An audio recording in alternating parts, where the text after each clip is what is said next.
The systematic logging and data profiling of our children has long been feared by privacy advocates, and with good reason. But what happens when schools begin gathering and storing data about your children without parental consent and begin selling that sensitive information to corporations?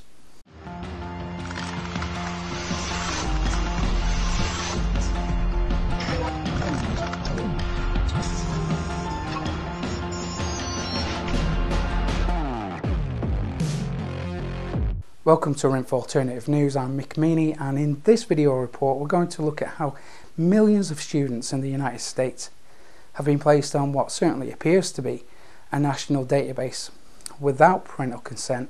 The controversial database created by In Bloom Inc., a non-profit organisation, tracks student test scores, learning disabilities, discipline records, even teacher assessments of a child's character, right from the very beginning of a child's education, right through to high school. The system has cost $100 million to create and was mainly funded by the Gates Foundation, which they are now calling a blueprint for the future. In Bloom state that the database will allow more individualized learning that is geared towards improving student performance. Now, I'll show you a promotional video from the organization so you can see exactly how In Bloom claims it will benefit students and teachers. Here's a teacher with just a few of the students in a typical classroom: Brandon and Maria and Karen and Jimmy. Each is unique. They're at different stages and need different ways to get where they need to go. She has ideas for how to help each one, but to do that forces her to focus on each student, think about the teaching tools and approaches that help each student on their journey, deal with truckloads of student data that may or may not work together, or with other teaching materials she likes to use, then come up with a specific plan and get the best lessons and content for it. And the tools for all of this just add more complexity. As a result, it's nearly impossible for her to give each of her students exactly what they need, unless she has better tools. And In Bloom is creating shared data services to make data speak the same language and make it easier to create teaching materials that work with that data, which opens the door to creating new, customized learning maps and curriculum, along with an engine to easily find and share them. So when Maria needs an extra challenge to keep her engaged with math, or Brandon needs a different approach to reading, one that works with his love of spaceships, it's at her fingertips. It also helps her turn that flood of assessment and formative data into something that gives actual insight, so she can see exactly where they are and what they need, and adapt in real time. Tools that give teachers better access to information from each other, across the hall or across the country. In Bloom has launched the services necessary to build better tools for our teachers and classrooms, including a cloud-based data store, standardized metadata tagging language, and an open license API for building software applications. Now, that's a positive sentiment, even if a naive one, but the organization uses some questionable tactics to enforce their message. I'll give you one example here which I found particularly disturbing. It's another video taken from In Bloom's promotional material, which features a 7th grade teacher saying that the system is a good way to let children know they are loved and cared for. Just watch this. It's not necessarily about the technology. It's about the kids, and it's about letting kids know that somebody loves them and somebody cares about them. As you can see, it's obviously designed to pull at the heartstrings, a propaganda technique that's designed to emotionally manipulate parents and teachers. The suggestion that allowing a child's information to be profiled and held on a database is the way to show them you care is absolutely insane. But it's a tactic that seems to be working.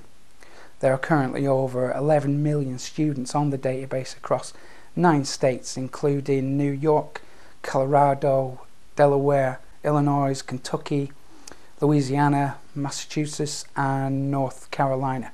Okay, so propaganda and manipulation tactics to one side for the moment. The basic idea of improved learning does sound positive in theory, but we need to discover at really what cost. Let's have a look at their privacy statement. It says, and I quote, In Bloom Inc. cannot guarantee the security of the information stored in Bloom, or that the information will not be intercepted when it's being transmitted. So what exactly information could be intercepted?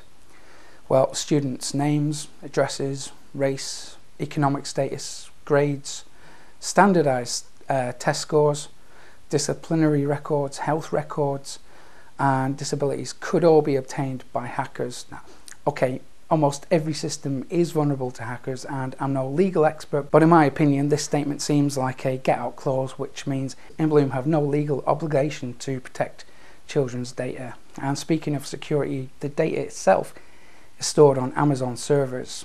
Yep, the same Amazon that has been repeatedly hacked.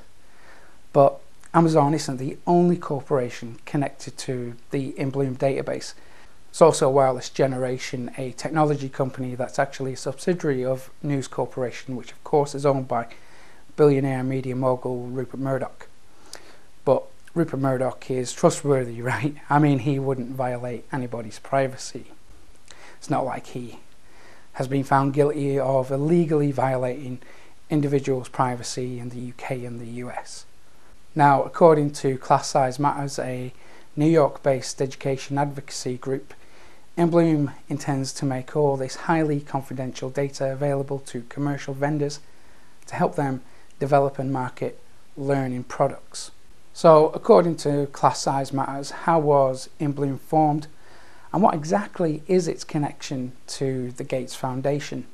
Well, in 2011, the Gates Foundation formed a private company called the Shared Learning Collaborative, which then spun off into a separate corporation called InBloom Inc.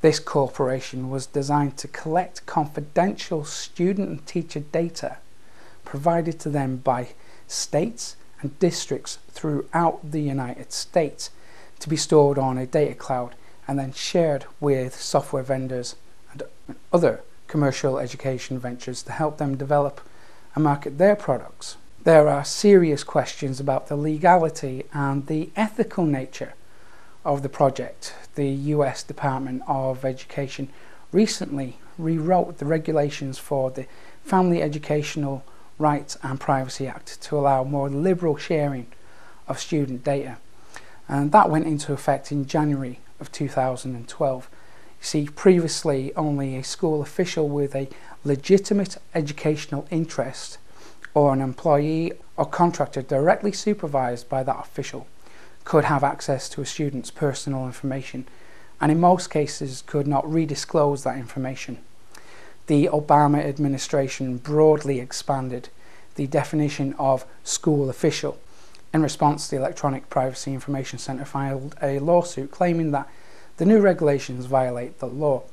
The plan to share personally identifiable and highly confidential student data in such an unrestricted manner and in an open-ended time frame without parental notification or consent is unprecedented in US history and would violate both the Federal Trade Commission and the Health Insurance Portability and Accountability Act. So here we've got a potentially illegal system being built and funded by corporations with no opportunity to opt out in many cases, that's collecting sensitive information about children, and if class size matters are correct, that information is then being made available to corporations.